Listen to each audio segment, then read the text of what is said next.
So this is just a quick little video, page 157, question 5 here, this soap pump, okay? So what we're going to start off with here is our circles. So we've got 4 circles, and then we're going to construct our tangents to the circles afterwards. So I'm going to start off by drawing these smaller circles here down the bottom, and then we're going to find our bigger ones here up in the top.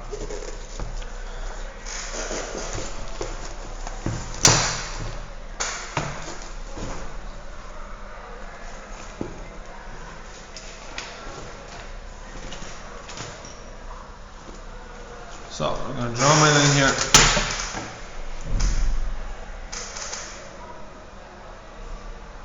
Zoom out a small bit.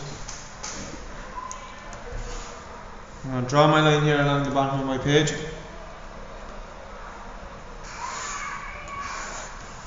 And that's going to be the center from my bottom circles.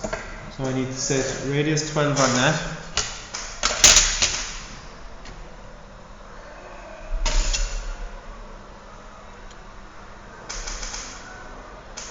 And there is 40 millimeters in between the two centers.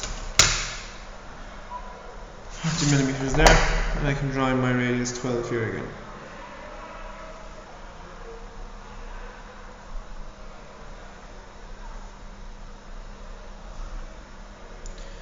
Now be careful with the small radiuses.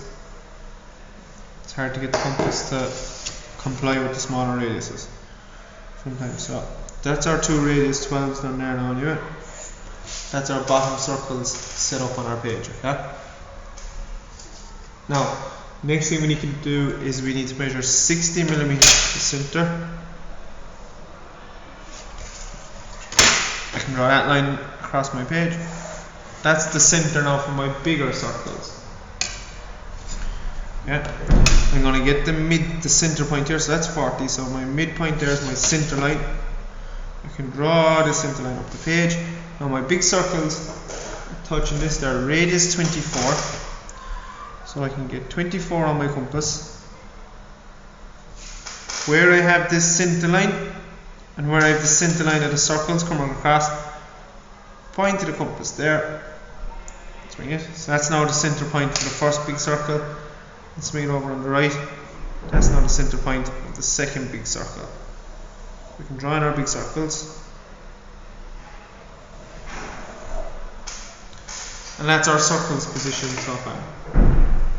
So the next thing now I'm going to do is I'm going to construct a tangent between the 2 circles. So this is what we've been doing so far. Yeah? So I'm going to zoom in a small bit for you, just so it'll stand out there a little bit clearer for you. So the first thing is we need to subtract the smaller circle from the bigger circle. So I'm going to do it up here. So it's a radius 24 for the big circle minus a radius 12, which leaves us with a radius 12. So I'm going to set radius 12 on my compass, and inside in the bigger circles I'm going to draw a new construction circle of radius 12. So that's it there, and that's it there.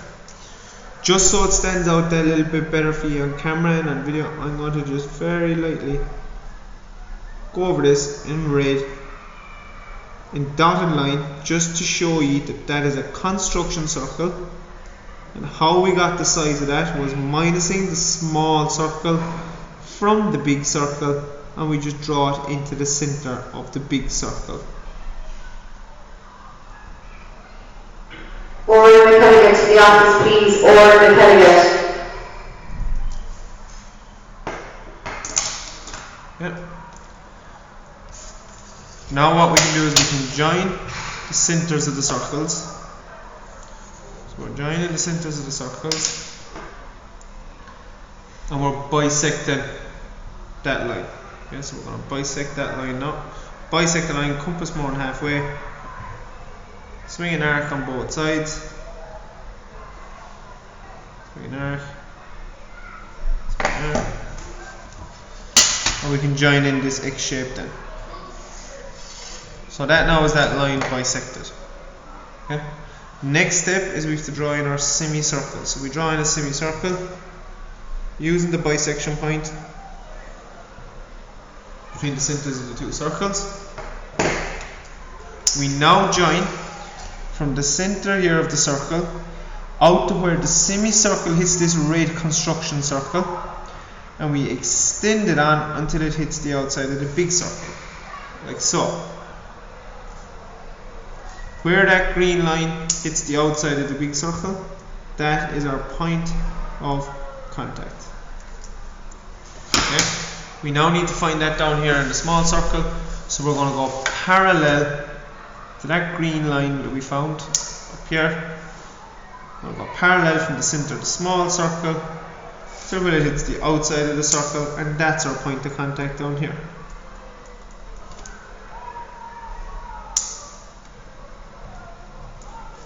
We can just join in between our 2 points of contact with our pencil,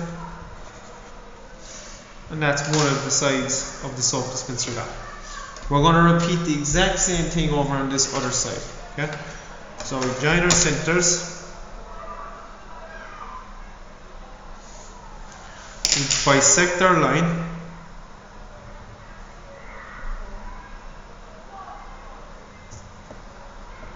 Join our centers, bisect our line.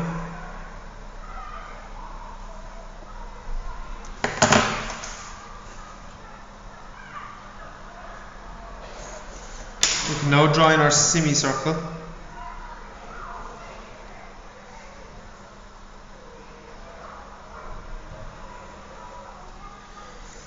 Where the semicircle crosses our red construction circle, we can join to the center and continue it on until it hits the outside of the big circle. That's another point of contact. And then we go parallel to that blue line from the center here of the smaller circle, and that gives us our other point of contact. We can join these points of contact then.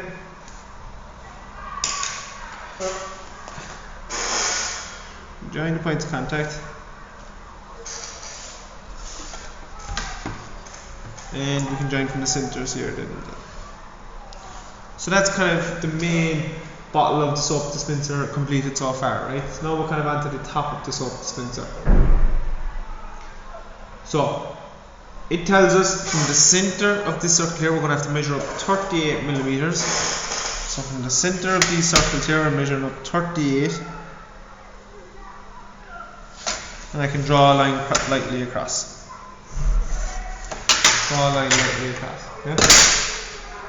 So it tells me that it goes 16 millimeters. So 15, what is 16 here? And it goes 16 on this side. Okay? So we have a point here, and there's a tangent from the point to the circle. Okay? This is a revision of stuff we've done last year, right? So if you have a point outside a circle and we want to draw a tangent, the first thing we do is we join the point to the center of the circle. Then we bisect that line. So bisect that line.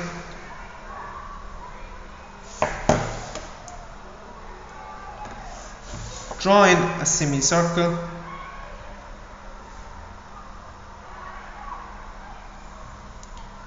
And where the semicircle hits our circle, which is there, that's our point of contact. So we can join those in like so. Okay? We also need to label that now, that's another point of contact. So we must do the exact same over here on this side. So you join the point to the center of the circle.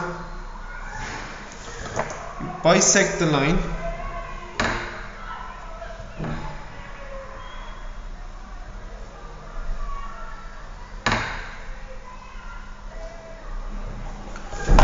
Bisect the line. Then you can draw in a semicircle.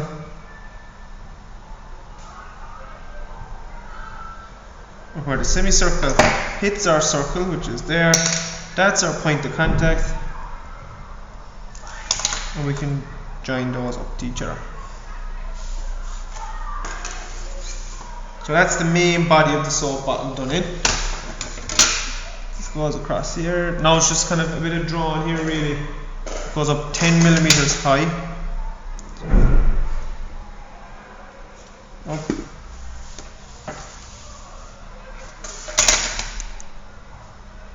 $10 Then it steps in 8 on each side. 4, 5, 6, 7, 8. Which gives me that point, that point. On the outside here it comes up 18 and 10, so it's 28.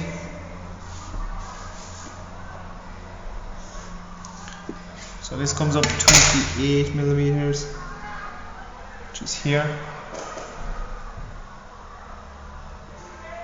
Then I have to measure 18 up on this side to get that curve. Okay, it shows me in the book we drop down from this point here straight down till we hit our circle here.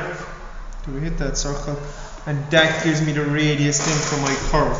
So I can put my compass on this point here. So we bring it straight down till it hits that big circle compass here. Extend it up to where I found this one. Swing it in for the moment. Then we go to this one. Swing it in for the moment. Okay. And where this point is here, we can go straight across from here to the end. So that's that there. This one. And I'm just going to go over them a small bit darker there now so they stand out for you, because I was doing it lightly because I wasn't sure where they stopped. So it goes from there to there. And then from here. So that's page 157. And that's question 5 there, fully completed.